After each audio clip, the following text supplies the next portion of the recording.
Wálé Adéọba Mr Packaging láwọn faramọ́ bí Valentine ṣe sọ wípé Obesere gangan ní Jésù Fújì. Ẹ wo nǹkan bẹ́nu fọ́nrán yìí o.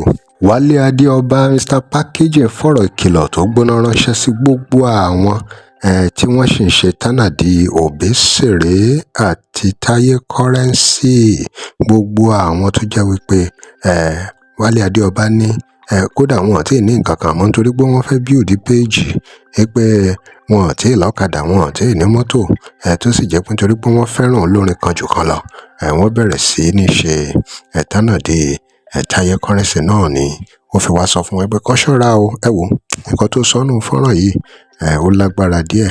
Kódà ó ṣàlàyé àwọn tó jọ̀gá, ta lọ̀gá, ta lọmọṣẹ́ láàrin Obesere, Taye Currency, Pasuma, Wasiu Ayinde títí dọ́dọ̀ Barrister tó ti dolóògbé ẹ̀yìn èèyàn wa. Nǹkan ṣẹlẹ̀ nínú fọ́nrán yìí o. Ọ̀rọ̀ jábọ̀ ó lágbára. Orúkọ mi ni Wálé Adéọba Mr Packaging. Ó tójọ́ mẹ́ta mo kí gbogbo wa lágbára Ọlọ́run. Inú mi dùn gan pé mi ò participate nínú òfò. Inú mi dùn gan gidi pé mi ò participate nínú àbòsí. Inú mi dẹ̀ dùn pé mi ò participate nínú ọ̀tẹ̀ àti kàn bíyànwó. Mo dúpẹ́ lọ́wọ́ Ọlọ́run pé mo participate nínú òótọ́ ọ̀rọ̀. Mo dẹ̀ dúpẹ́ lọ́wọ́ Ọlọ́run pé mo participate nínú mo dẹ̀ contribute sí growth Fuji. Inú mi dẹ̀ dùn pé àwọn èèyàn mọ̀ tọrọ pé àṣírí àwọn tí wọ́n pera wọn ní fracas tó máa ń wá láti dànkọrú yẹn, either you believe it or not, àṣírí wọn tú. Yes, inú mi dùn gan. Let me seize this opportunity to preach to some of you as a man of God and MOG. Ṣé rí nílé ayé kò sí nǹkan tí èèyàn fẹ́ gbà níbi ká máa bira ẹni wó. Kò sí nǹkan tí èèyàn fẹ́ gbà níbi kéèyàn máa jà. But the kind of life téèyàn wá ń sìn, you know, ó dá kí èèyàn máa sọ̀rọ̀ jáde. Ẹ máa sọ̀rọ̀ jáde. Àìmọye àwọn èèyàn ni ó wá ń sìn tó jẹ́ pé má ṣe ó pọ̀ jù bẹ́ẹ̀ lọ, má sọ̀rọ̀ irú ẹ̀kọ́ ló ń sọ̀rọ̀ kíní kan tó jẹ́ pé ó ti pa wọ́n sápá sára. Ó ti pa wọ́n ti kú, ó ti pa àwọn ẹlòmíì, wọ́n ti kú dànù. Má sọ̀rọ̀ ó pọ̀ jù bẹ́ẹ̀ lọ, má sọ ilé irú ẹ̀kọ́ ló ń ṣe, má ṣe lè. Mo kàn rí aláìsàn kankan pé ṣe rí in as much tẹ́ bá ti ń try láti sọ tinú yín jáde, tẹ́ ń try láti sọ tinú yín jáde, ẹ máa feel relieved. Then ẹ máa rí solution sí nǹkan tó ń ṣe yín yẹn. Olóye lọ̀rọ̀ mi lè yé o. Ẹ máa rí solution sí. Then in whatsoever, in anything you do in life, ẹ try láti stand lórí òótọ́. Ẹ try láti stand lórí òótọ́. Ẹ máa stand lórí òótọ́ ní gbogbo nǹkan tẹ́ bá ń ṣe. Àwọn ẹ̀kọ́ tèmi rí kọ́ níbi gbogbo nǹkan. Mi ò ṣerú nǹkan báyìí rí mo máa ń sọ. Mi ò ṣe rí. But mo kàn rí pé mo wọlé náà ni. Mo sọ̀rọ̀ láti address nǹkan táwọn èèyàn sọ nígbà yẹn tó wrong, tó tálè, tó wrong tí mo rí pé irọ́ ààbò sí gbogbo ẹ̀ náà ń ṣe. You know, mo láti you know, politely mo jáde mo sọ̀rọ̀. The next thing tí máa rí ni pé èpè èbú ibi tegun tèmi dẹ̀ máa ràn sí nìyẹn. In as much tí mo bá ti mọ̀ pé mi ò wo èpè ò lè mú mi. Instead ẹ̀yin tẹ́ ń ṣe pé yẹn lè pè yẹn máa dàlé lórí, tó dẹ̀ dàlé yín lórí, ó dàlé yín lórí gan. Mi ò dẹ̀ wo ebú. Òótọ́ ọ̀rọ̀ mo ṣe máa ń tẹnumọ́ láti lè òótọ́ ọ̀rọ̀ mo jáde láti wá sọ nípa Taye Currency àti Alhaji Wasiu Alabi Pasuma. Mi ò dẹ̀ ní bú ebú. So mo tún sọ̀rọ̀ again láti mo rí pọ́n dàbò mi. Mo tún sọ̀rọ̀ èmi ò dẹ̀ ní gbà, èmi ò ń gbà, I don't give up, I'm a strong man. Ó ní ibi tí gbogbo wa bára wa ń sìn. Ṣé rí kò sẹ́ni tó ń bẹ́ nìkan jà. Àtiwọ́ tó bú mi o, àtiwọ́ tá a rí mú tó sanwó, àtiwọ́ tí tán charge jàre, àtiwọ́ tí òun sá kiri torúkọ ẹ wà níbi tó wà. Èmi o Wálé Adéọba gẹ́gẹ́ bí èèyàn Ọlọ́run, mo overlook, mo dẹ̀ dáríjì yín kádùúrà tiwa kó lè gbà. Àdúrà tèmi dẹ̀ ti gbà. Òun lẹ ṣe rí tó jẹ́ pé gbogbo bẹ́ẹ̀ ṣe gbìyànjú láti bi Taye Currency wò. Ọlọ́run ọba ń ṣọba ọba yìí òun kò ń ṣọba ìka o.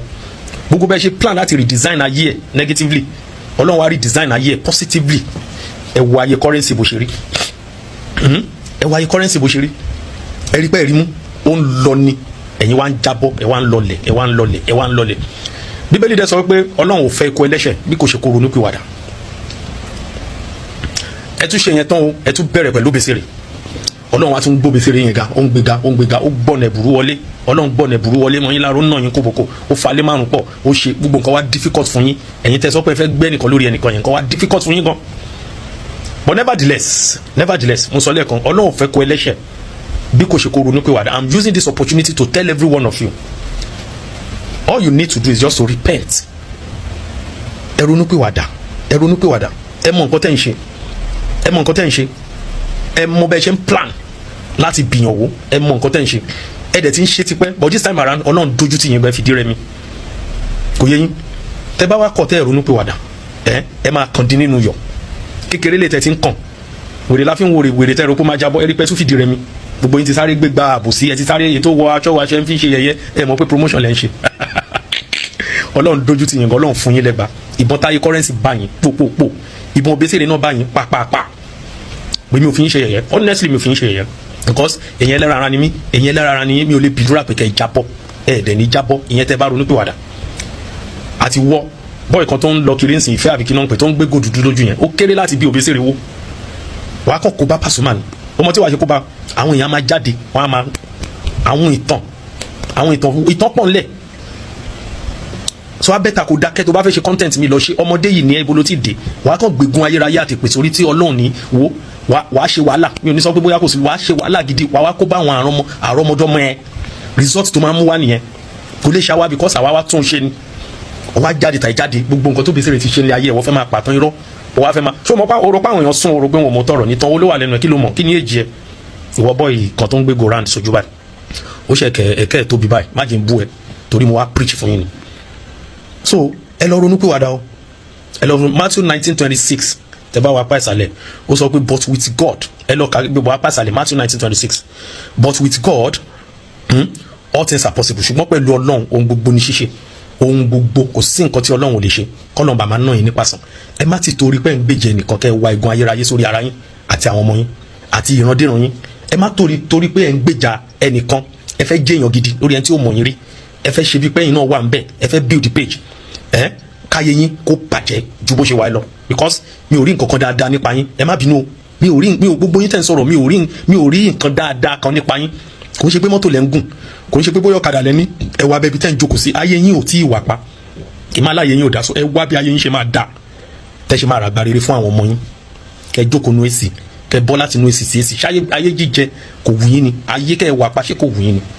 Ẹ lọ ronú pìwàdà o, ẹ lọ ronú pìwàdà o.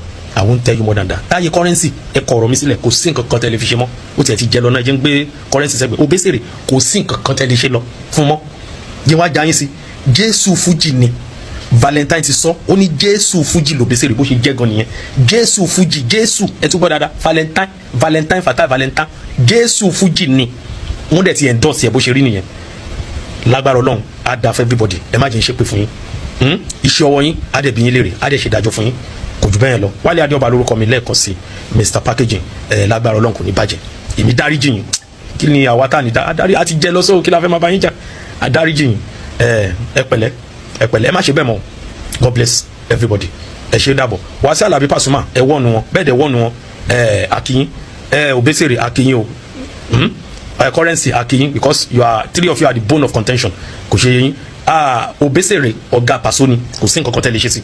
Jésù Fuji dẹ̀ ni Obesere, Valentine ti sọ, Pasuma ọ̀gá currency ni, Barrister bàbá ọ̀gá K1 the ultimate ni, bó ṣe lọ nìyẹn. Currency náà ọ̀gá àwọn tó pọ̀, so then gbogbo nǹkan tá à ń sọ kí ló já mọ́.